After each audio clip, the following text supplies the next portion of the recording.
नमस्कार. जर तुम्ही नजीकच्या भविष्यामध्ये सोलार पॉवर प्लांट इन्स्टॉल करण्याचा विचार करत असाल, तर एमएनआरईचे नवीन अपडेट तुमच्यासाठी अतिशय महत्त्वाचे आहे. पुढच्या एका मिनिटामध्ये अतिशय सोप्या भाषेत आपण ते समजावून घेऊया. 18 जुलै 2026 रोजी ministry of new and renewable energy म्हणजे एमएनआरईने एक ऑफिस मेमोरंडम इश्यू केलेले आहे. त्यानुसार ALMM लिस्ट 2 साठी कोणतेही ब्लँकेट एक्सटेन्शन देण्यात आलेले नाही.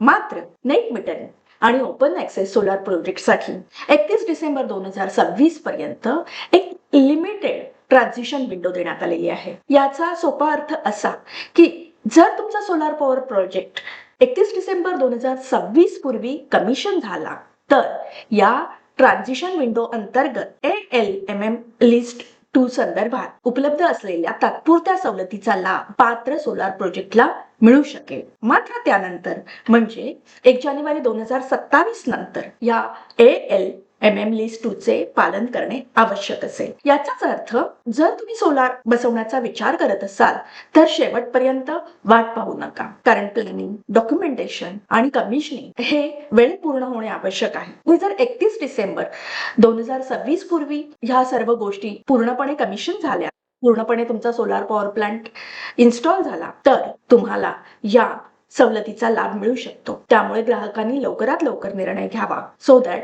त्यांना या लिमिटेड ट्रान्झिशन विंडोचा फायदा मिळू शकेल. धन्यवाद.